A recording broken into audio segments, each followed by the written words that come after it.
Greetings and salutations. Welcome to Knife Chats with Tobias. I thought I'd start this video with a little bit of eye candy. And so what you see in the background here are 4 decks of playing cards from Cutty Sark Scots Whiskey. These cards date from the year 2000. And, well, it's one of those kind of things I collect. I collect shot glasses, I collect knives, and I collect playing cards.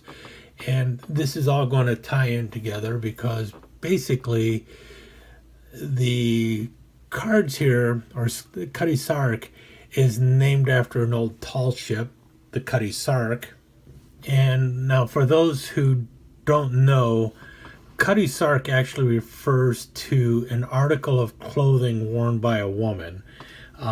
Basically, it's a nightdress or a nightie, and the article of clothing is mentioned in a poem by Robert Burns, a great Scots poet, in the poem Tam O'Shanter, and Tam is basically riding his horse Meg, and he ends up seeing some witches, and he ends up getting chased by one named Nanny, who is dressed only in her Cutty Sark. And when they were building the tall ship, the Cutty Sark, someone came up with the idea of naming the ship Cutty Sark, obviously, and that's how it got its name.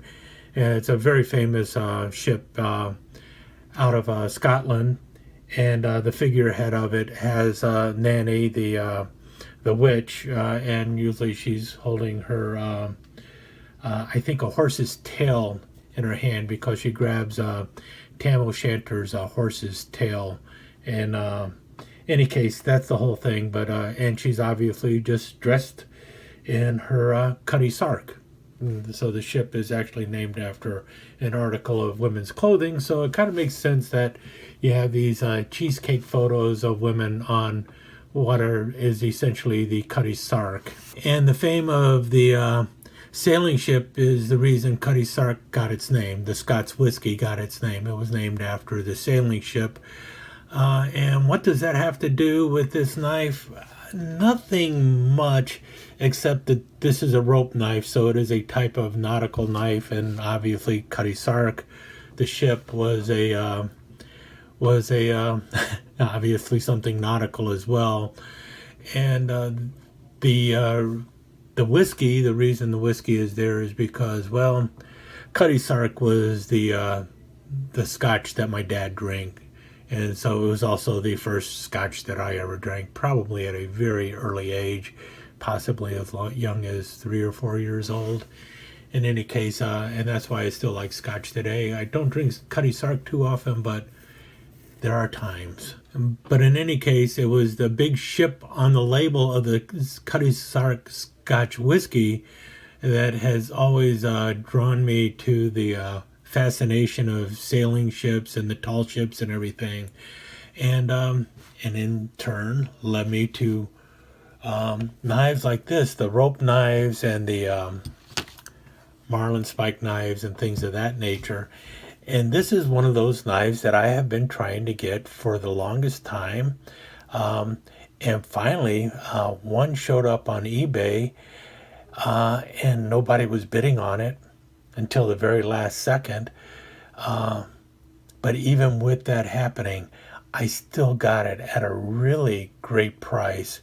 And this knife is in really great condition, especially considering the age of the knife and the fact that you just don't find the case whalers out there too often. And so I thought I would talk a little bit about my whaler. Now, first, a little bit about the knife in general, and that is kind of the history of the knife. This is the 99 pattern knife out of W.R. Case & Son, and as far as I can tell, it dates from the 1940s. That's when it basically first showed up, just a little bit before World War II maybe, so it might have even been in the 1930s. I don't know for certain. There's scant information about it. It's basically, like I said, it's a rope knife, so it's got a nice sheep foot blade going on there with it. It's the 99 pattern, and it is almost always with a wood handle. I've never seen one that is not in a wood handle, to tell you the truth. Usually it is stamped in the handle of the knife, case double X. This one is not. So it wasn't always done that way, but it was done that way quite often. I don't believe it has been made for some time now. The last time it might have been made was in the 1990s. This particular one was made in 1981. I know that because of the tank stamp. You see there, it's got 9 dots. And then the way the lettering is done and everything, this is the tank stamp that was used for the 1980s. On the back side here, you see $11.99. The first one is for the handle material, which is wood. The second one is for the number of blades, which is 1, and then 99 is for the pattern number. And if you notice, after that, it's followed by SH, followed by an R.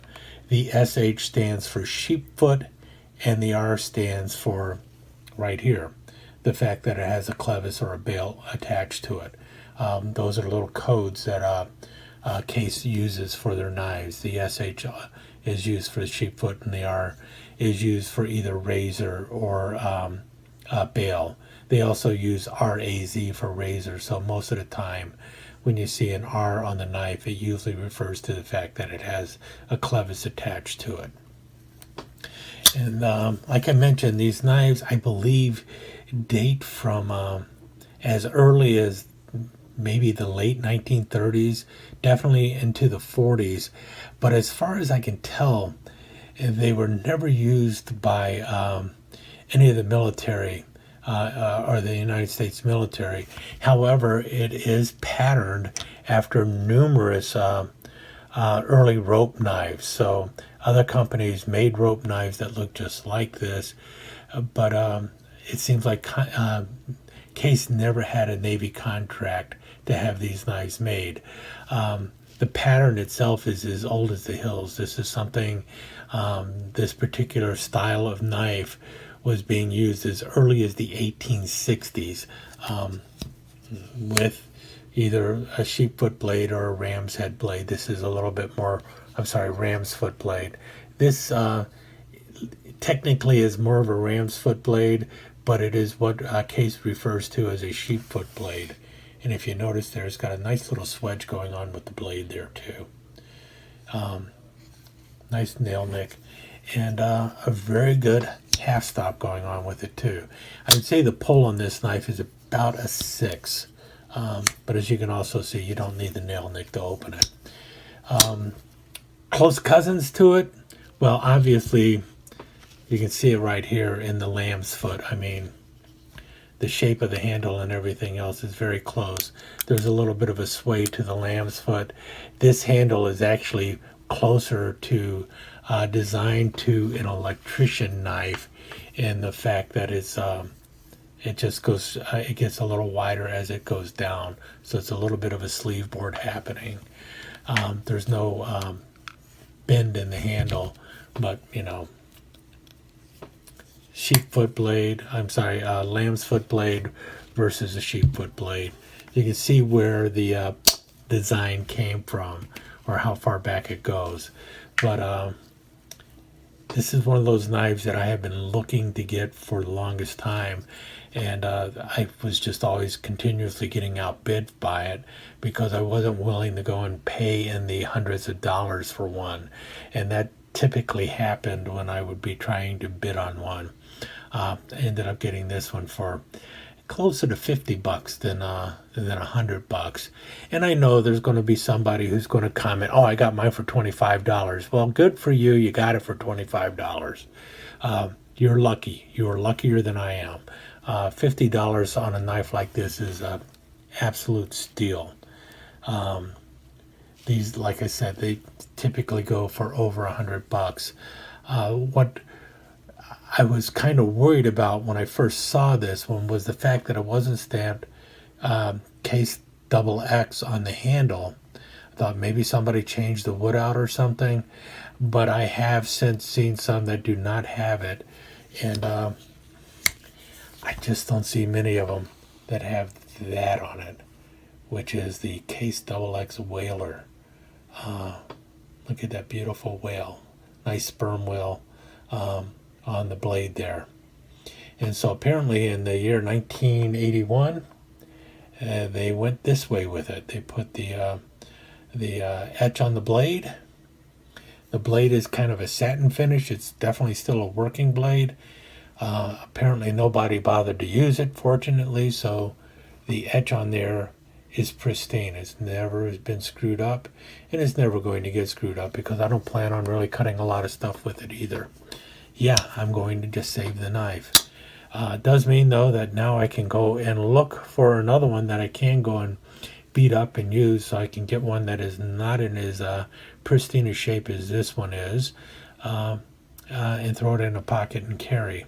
And I don't have to worry about the amount of money I spend. Now, as you can tell, this isn't perfect. There's a blemish right here. I'm going to have to try and polish that out.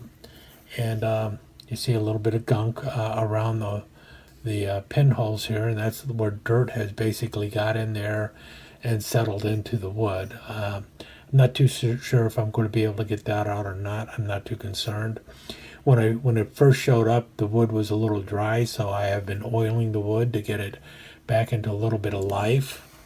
You can also see some little tarnishing on the brass liners here, and you do see the phantom gap that you often see in a case knife.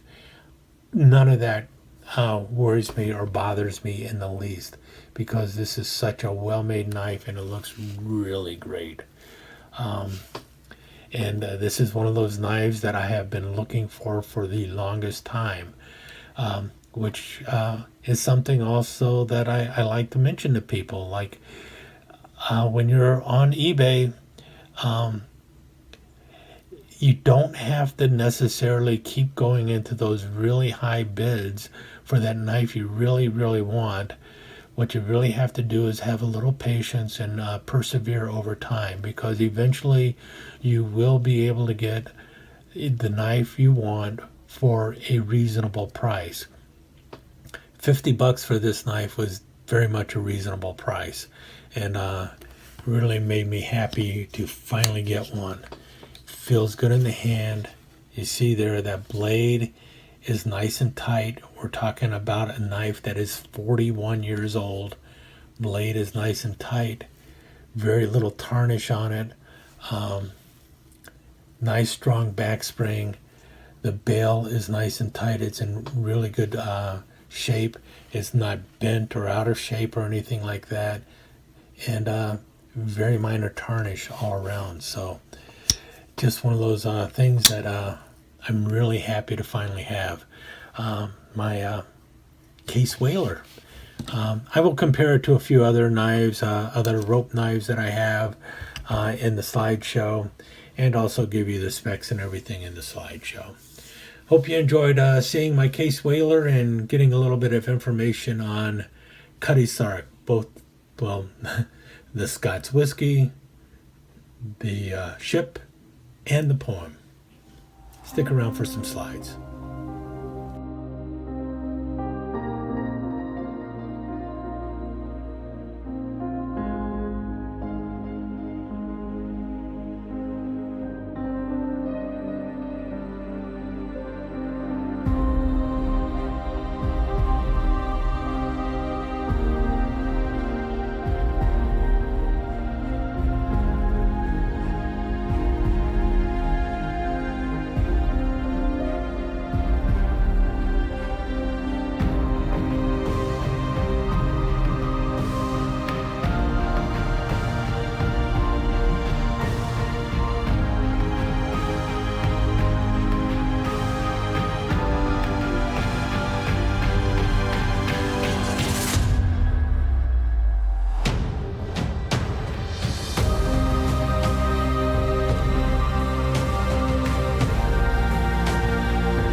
let me take just a second to thank you once again for dropping by and spending a few minutes here at Knife Chats with the Pious.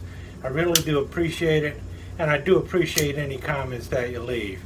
So please remember to give me that thumbs up, and also don't forget to subscribe and ring that notification bell so you'll know when the next episode is up and running.